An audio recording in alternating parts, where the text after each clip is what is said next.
Hi friends, শুভ্রাস কিচেনের আরও একটি পর্ব দেখার জন্য আপনাদের সবাইকে ওয়েলকাম। আমি আজকে বেগুন দিয়ে পাতলা ইলিশ মাছের ঝোল করে দেখাবো। এটা খুবই সহজ ঘরোয়া একটা রান্না এবং খেতে খুবই ভালো লাগে। তাহলে চলুন দেখে নিই এই মাছের ঝোলটা করতে আমাদের কি কি লাগছে। বেগুন দিয়ে ইলিশ মাছ করার জন্য আমি একটু সর্ষের তেল গরম হওয়ার জন্য বসিয়েছি। তেলটা গরম হলে আমি একে একে নুন হলুদ দিয়ে মেখে রাখা ইলিশ মাছগুলো দিয়ে দেবো। তেলটা গরম হয়ে গেছে, আমি এবার একে একে মাছগুলোকে ছাড়বো।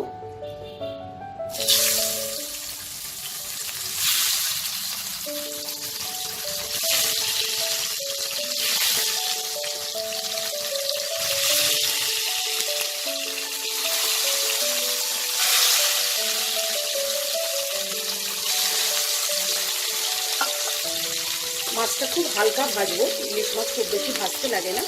এক পিঠ ভাজা হলে আমি আরেক পিঠ উল্টে নেব।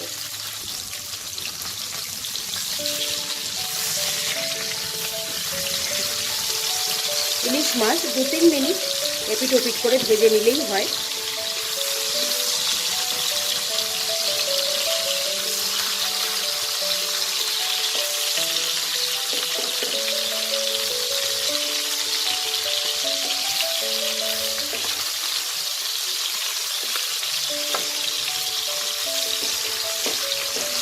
এই পিঠটা ভাজা হলে আমি মাছগুলো তুলে নেব।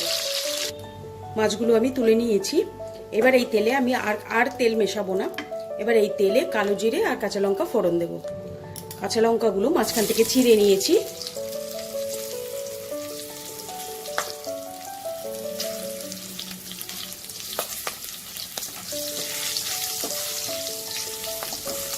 এবার আমি একটু বেগুন কেটে নিয়ে নুন হলুদ মাখিয়ে রেখেছি, এই বেগুনগুলো দিয়ে দেবো।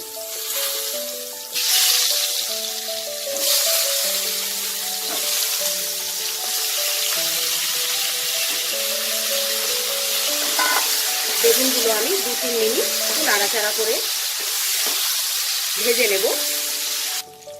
বেগুনগুলো ভাজা হয়ে গেছে। এবার আমি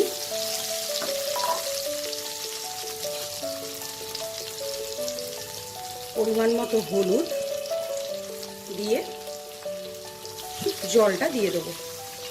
এই বেগুন দিয়ে ইলিশ মাছের ঝোল একটু পাতলা পাতলাই হয়, ওই জন্য ওইভাবে আমি জলটা দেব।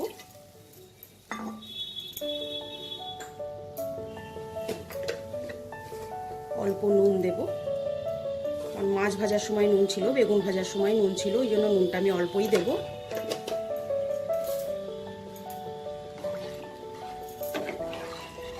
দিয়ে ঝোলটাকে আমি ঢেকে দেব। ঢেকে 5 মিনিট আমি এইভাবে এটাকে রান্না করব।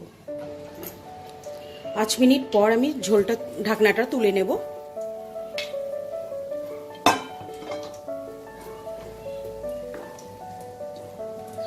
এবার আমি এতে ভেজে রাখা ইলিশ মাছের টুকরোগুলো দিয়ে দেবো।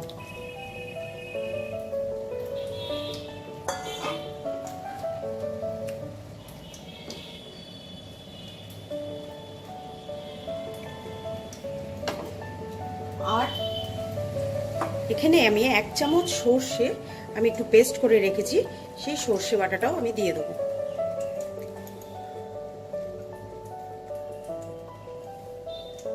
দিয়ে এইবার আমি ঝোলটাকে ফুটতে দেব।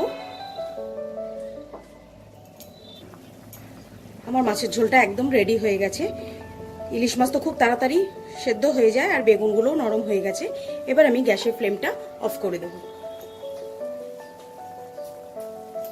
এখানে আমি কয়েকটা কাঁচা লঙ্কা নিয়েছি, গোটা কাঁচা লঙ্কাগুলো দিয়ে গ্যাসের ফ্লেমটা অফ করে দেব। দিয়ে এবার আমি সার্ভিং বলে নামিয়ে নেব। মাছের ঝোলটাকে আমি সার্ভিং বলে নামিয়ে নিয়েছি। আপনাদের যদি আমার এই রান্নাটা ভালো লাগে লাইক করবেন, শেয়ার করবেন। আর যারা আমার চ্যানেলটা এখনও সাবস্ক্রাইব করেননি তাদেরকে অনেক অনেক অনুরোধ, আমার চ্যানেলটা আপনারা সাবস্ক্রাইব করে নিন। আজ আসি, আবার আসবো নতুন কোনো এক রান্না নিয়ে। বাই।